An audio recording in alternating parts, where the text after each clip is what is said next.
Friends, இந்த வீடியோவில் Tamil previous year questions பார்க்க போகிறோம். 25 கொஸ்டின்ஸ் பார்க்க போகிறோம். ஃபர்ஸ்ட் கொஸ்டின் பாருங்கள். நெஞ்சை எள்ளும் சிலப்பதிகாரம் என்று பாடியவர் பாரதியார் அப்படிங்க. நெஞ்சை அள்ளும் சிலப்பதிகாரம் என்று பாடியவர் யாருன்னா பாரதியார். பாரதியாரோட இயற்பெயர் சுப்பிரமணியன். அவர் வாழ்ந்த காலம் 1882 டு 1921 தான் அவர் வாழ்ந்த காலம். கண்ணன் பாட்டு, குயில் பாட்டு, பாஞ்சாலி சப்தம் இதெல்லாம் அவருடைய நூல்கள். இதில் அவரோட உரைநடை நூல்கள் அப்படின்னு தனிப்பட்ட முறையில் கேட்பாங்க. சந்திரிகையின் கதை, தராசு இதெல்லாம் அவரோட உரைநடை நூல்கள். அவர் இந்தியா, விஜயா, சுதேசமித்திரன், சக்கரவர்த்தினி, சித்ராவளி இதெல்லாம், கர்மயோகி இதெல்லாம் அவரோட இதழ்கள். அதுலேயும் குறிப்பிட்டு சுதேசமித்திரன்லாம் அவர் உதவி ஆசிரியராக பணியாற்றியிருப்பாங்க. அது ரொம்ப முக்கியம். சுதேசமித்திரன் இதழில் அவர் உதவி ஆசிரியராக பணியாற்றியிருப்பாங்க. மற்ற இதழ்கள் இந்தியா, விஜயா, கர்மயோகிலெல்லாம் ஆசிரியராக பணியாற்றியிருப்பாங்க. அதுவும் ரொம்ப முக்கியம், நோட் பண்ணிக்கோங்க. அவரோட இயற்பெயர் சுப்பிரமணியன். பாரதியார்னா இயற்பெயர் சுப்பிரமணியன். இதே பாரதிதாசன்னா சுப்புரத்தினம் தான் அவரோட இயற்பெயர். நம்ம கேள்வி என்ன? நெஞ்சையெல்லும் சிலப்பதிகாரம் என்று பாடியவர் பாரதியார். அடுத்த கேள்வி,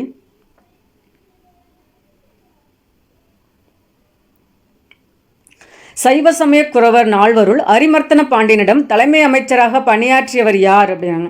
சைவ சமய குரவர் நால்வர் அப்படின்னா திருஞான சம்பந்தர், திருநாவுக்கரசர், சுந்தரர், மாணிக்க வாசகர். இவங்க 4 பேரும் சேர்ந்ததான் சைவ சமய குரவர் நால்வர். அதில் அரிமர்த்தன பாண்டியனிடம் தலைமை அமைச்சராக பணியாற்றியவர் யார் அப்படின்னா மாணிக்க வாசகர். இது ஒரு 11th book content. 11th 12th எல்லாம் பார்க்காம எக்ஸாமுக்கு போயிடாதீங்க. இது 11th புக் கண்டென்ட். அரிமர்த்தன பாண்டியனிடம் தலைமை அமைச்சராக பணியாற்றியவர் யார் அப்படின்னா மாணிக்க வாசகர் அப்படிம்பாங்க. இவர் திருவாசகம், திருக்கோவையார், திருவெம்பாவை, திருச்சாளல் இதெல்லாம் இவருடைய நூல்கள் அப்படின்னு சொல்லுவாங்க. இதில் அந்த திருவாசகம் அந்த திருமுறை 12 திருமுறையில் 8ஆம் திருமுறையாக அமைந்திருக்கும் திருவாசகம். அதன் ஆசிரியர் யார் அப்படின்னா மாணிக்க வாசகர். இதே திருஞான சம்பந்தர், திருநாவுக்கரசர், சுந்தர பாடிய பாடல்களின் தொகுப்பு தான் தேவாரம் அப்படிம்பாங்க.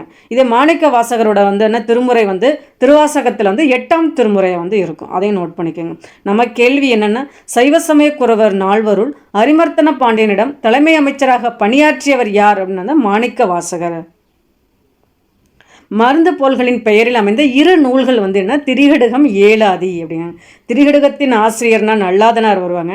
ஏலாதியின் ஆசிரியர் கனிமேதாவியர் வருவாங்க. இதே திணைமாலை 150 அந்த நூலின் ஆசிரியர் கனிமேதாவியர் தான்.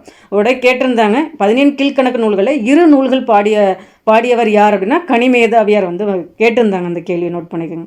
நம்ம கேள்வி என்ன? மருந்து பொருள்களின் பெயரில் அமைந்த 2 நூல்கள் திரிகடுகம், ஏலாதி. அடுத்து ஒரு பொறுத்துக.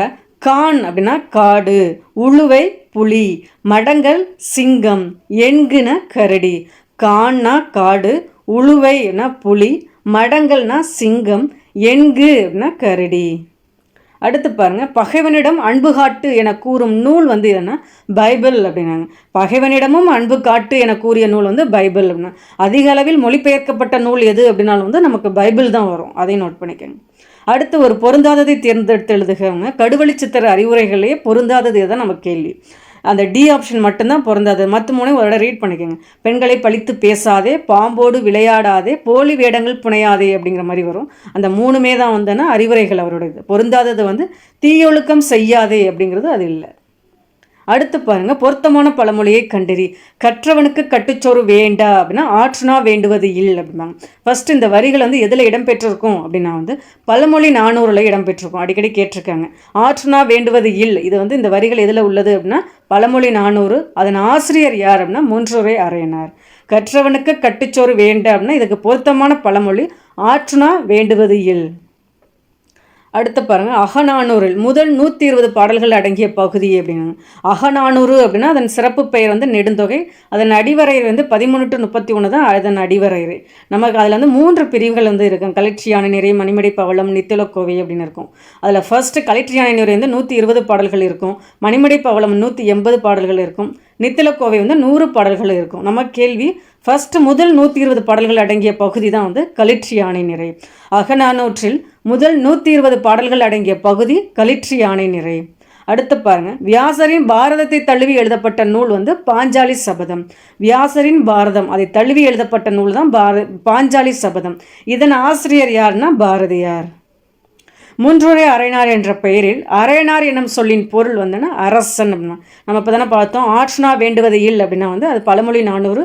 அதன் ஆசிரியர் மூன்றுரை அரையனார். அதுக்கு ரிலேட்டடான கேள்வி தான் இந்த கேள்வி. அரையனார் என்னும் சொல்லின் பொருள் வந்து அரசன். ஏன்னா ஒரே கொஸ்டின் வந்து 2 விதமாக கேட்பாங்க. ஒரு கேள்வி கேட்குறாங்க, அதுக்கு ரிலேட்டடாக இன்னொரு கேள்வியும் அதே கொஸ்டினில் வந்து இடம்பெறும். செரு எடுத்தோல் நல்லாதான் என பாராட்டுவது எது அப்படின்னா பாயிரம் அப்படின்னாங்க. நமக்கு இப்போ தான் பார்த்தோம் திரிகடுகத்தின் ஆசிரியர் யாருன்னா நல்லாதானார். அது பற்றின கேள்வி. செரு எடுத்தோல் நல்லாதான் என பாராட்டுவது வந்து பாயிரம் அப்படின்னாங்க. செரு எடுத்தோல் நல்லாதான் என பாராட்டுவது வந்து பாயிரம். திருவிளையாடற் புராணத்துக்கு உரை எழுதியவர் யாருன்னா ந.மு. வேங்கடசாமி நாட்டார் வந்து வருவாங்க. திருவிளையாடற் புராணத்தின் ஆசிரியர் யாருன்னா பரஞ்சோதி முனிவர். அவரின் காலம் 17ஆம் நூற்றாண்டு. அந்த திருவிளையாடற் புராணத்துக்கு உரை எழுதியவர் யார் அப்படின்னா ந.மு. வேங்கடசாமி. பொறுத்துக விபுதர் அப்படின்னா புலவர், பணவன் அந்தணன், வேணின சடை அப்படி இல்லைன்னா செஞ்சடை அப்படிம்பாங்க. அல்குனா இரவு. விபுதர் அப்படின்னா புலவர், பணவன் அந்தணன், வேணி அப்படின்னா செஞ்சடை, அல்குனா இரவு.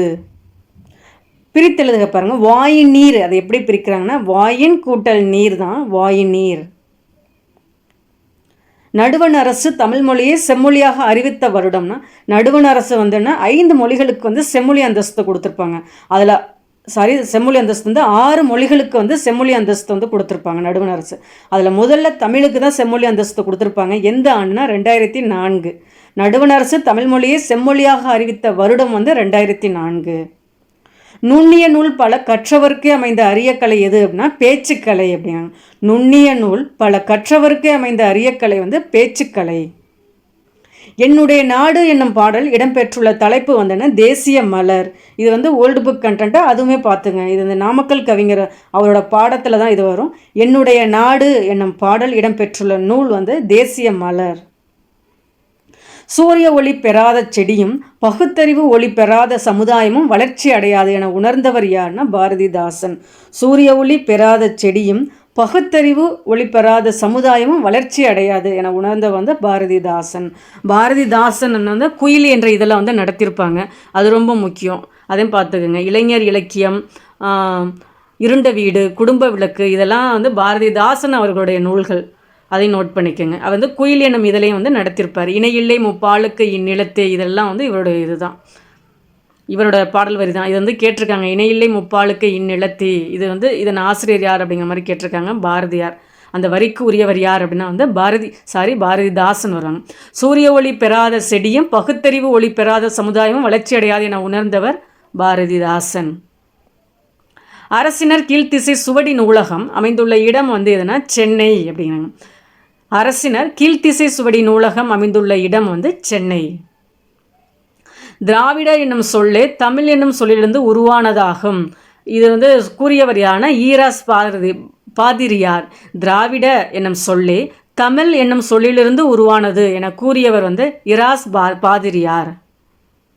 நிலத்திலும் அடர் உப்புத்தன்மை நீரிலும் வாழும் பறவை எது அப்படின்னா வந்து பூனாரை. நிலத்திலும் அடர் உப்புத்தன்மை நீரிலும் வாழும் பறவை வந்து பூனாரை. தமிழகத்தின் வேர்ட்ஸ்வர்த் என அழைக்கப்படுபவர் வந்து வாணிதாசன். தமிழகத்தின் வேர்ட்ஸ்வர்த் என அழைக்கப்படுபவர் வந்து வாணிதாசன். இவரோட இயற்பெயர் வந்து எத்திராசலு என்ற அரங்கசாமி அப்படிம்பாங்க.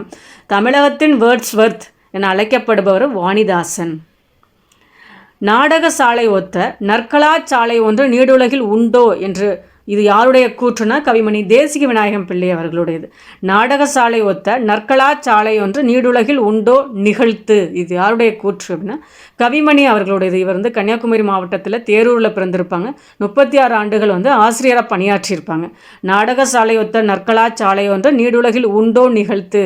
இது யாருடைய கூற்று அப்படின்னா கவிமணி அவர்களுடையது. ஒளிபடம் எடுக்கும் முறை கண்டுபிடித்த ஆண்டு வந்து எதுனா 1830. ஒளிபடம் எடுக்கும் முறை கண்டுபிடித்த ஆண்டு 1830. பாவேந்தர் பாரதிதாசன் பாடியது பாருங்க. தேனொக்கும் செந்தமிழே நீ கனி நான் கிளி. இது யாருடையதுன்னா பாவேந்தர் பாரதிதாசன் அவர்களுடையது. பாவேந்தர் பாரதிதாசன் வந்து சொல்லியிருக்கோம். குயில் என்ற இதழை நடத்தியவர் யார் அப்படின்னா பாவேந்தர் பாரதிதாசன். இதே குயில் பாட்டு அந்த நூலின் ஆசிரியர் யார் அப்படின்னா வந்து பாரதியார். அந்த வித்தியாசம் பார்த்துங்க. குயில் பாட்டு நூலின் ஆசிரியர் வந்து பாரதியார். குயில் எனும் இதழை நடத்தியவர் யார்னா பாரதிதாசன். பாவேந்தர் பாரதிதாசன் பாடியதான் தேனொக்கும் செந்தமிழே நீ கனி நான் கிளி. இல்லை ஒரு 25 கொஸ்டின்ஸ் பார்த்துருக்கோம் ஃப்ரெண்ட்ஸ். பிடிச்சிருந்தா லைக் பண்ணுங்கள், உங்கள் ஃப்ரெண்ட்ஸுங்களுக்கும் ஷேர் பண்ணுங்கள். சேனலை சப்ஸ்கிரைப் பண்ணலாம்னு சப்ஸ்கிரைப் பண்ணுங்கள். தேங்க்யூ.